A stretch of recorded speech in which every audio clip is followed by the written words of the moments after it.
What's up guys, this is Darkbblue, a gamer who loves Souls-like games, looter games, and every game that involves build making.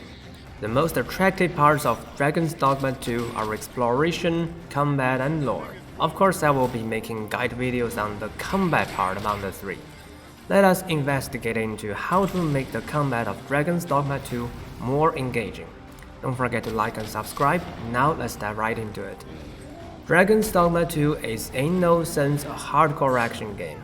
It'll never catch up with Monster Hunter, and I think even Resident Evil can beat it on action.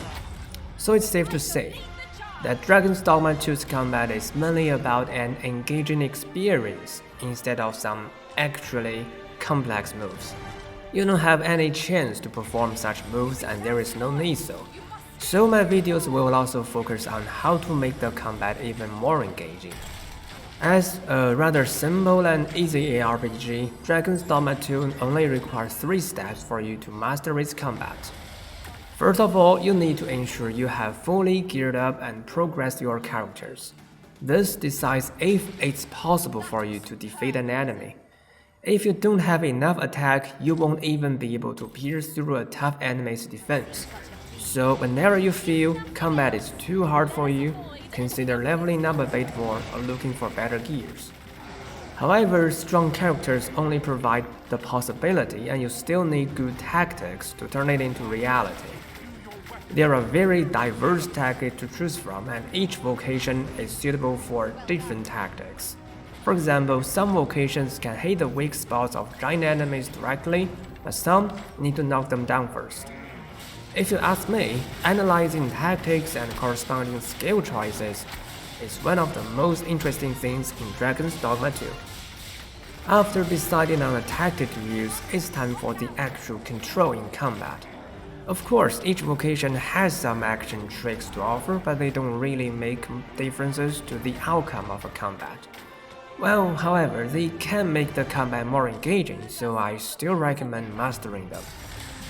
Now that we know the 3 steps, it's time to plan ahead my guide videos. In this very video, I will further explain how to fully level up a character and also show some generic and common tactics. As for what tactics are the best for each vocation along with the action tricks, they are the content of further vocation guide videos. So how should one level up a character? It consists of 4 aspects, with the first 2, aka gears and master skills, in correspondence to exploration, and the other 2, aka status and vocation rank, gaining experience only from combat. Let's first talk about the first 2 aspects related to exploration. Acquiring a gear is very simple in Dragon's Dogma 2. There is no such thing as random attributes, as this is not a looter game, you see. Furthermore, in most time, during your progression, you only need to purchase gears from merchants, instead of looting gears from chests or enemies. Of course, you also need to upgrade a gear after acquiring it. There are 4 styles for upgrading: Vermilion for balance, Batali for physical attack and defense, Alven for magic, and Dwarven for knockdown. You need to first find a corresponding blacksmith if you want to use a certain style. That's how it's related to exploration. In summary, both acquiring and upgrading gears are only simple exploration, but to find master skills, you really need to accomplish very hidden and complex side quests. It's much harder exploration compared to gears.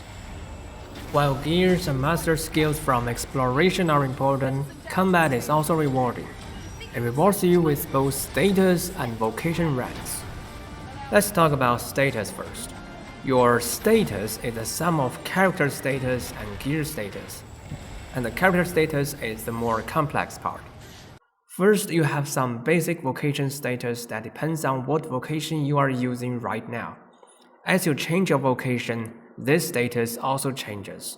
After that, you will also gain status reward each time you level up. This reward, however, is determined by what vocation you were using when you leveled up, and it's permanent, unchangeable when you switch vocations.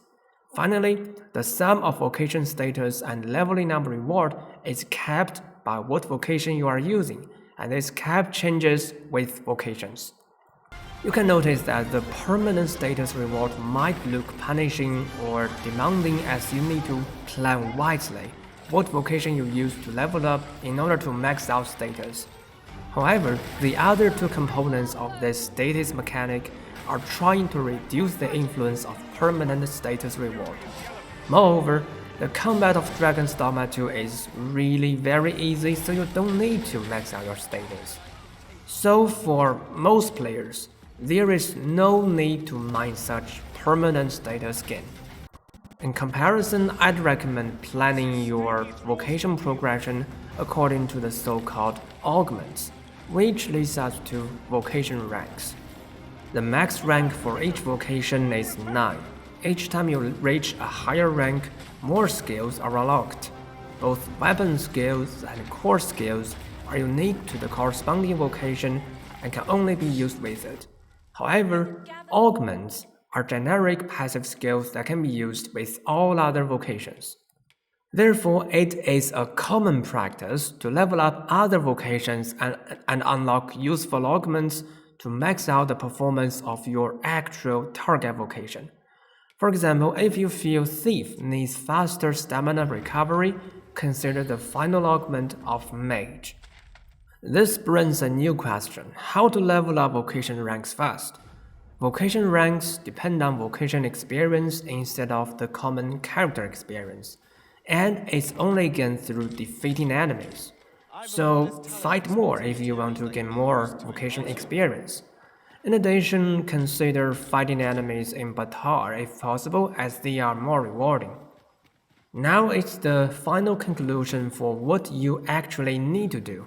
First, explore to find better gears. Second, explore to find mastered skills.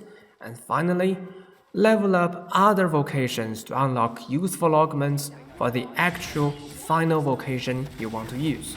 Know that you can check all the augments a vocation has to offer in advance so that you can plan ahead. Now let's come to the other common theme of combat. I'll introduce some commonly used tactics so that you know what to consider even if I haven't covered the vocation you are playing. There are mobs and giant foes in Dragon's Dogma 2. Mobs are weak, but they always come in large groups. Hence, you need to consider how to kill a group of mobs efficiently, and at the same time, keep yourself safe. As for efficiency, two good choices are AoE attacks and deal fast and enough single target damage to mobs one by one. So it's no wonder that Warrior, as a vocation that is slow and always overkills, is quite squishy against mobs. Giant enemies are a quite unique design of Dragon's Dogma. The key is attacking their weak spots, such as heads, instead of other body parts. It makes huge difference to your damage output. Of course, it won't be so easy to hit the weak spots, and different vocations have different solutions. Some vocations can directly hit the weak spots. They are not necessarily ranged vocations. For example, Thief can hit weak spots easily with Helm Splitter. Other melee vocations can choose to climb the foe. It's another unique design in Dragon's Dogma. Know that climbing doesn't directly guarantee higher damage. You need to make sure to climb to the enemy's weak spot to fully carry out this tactic.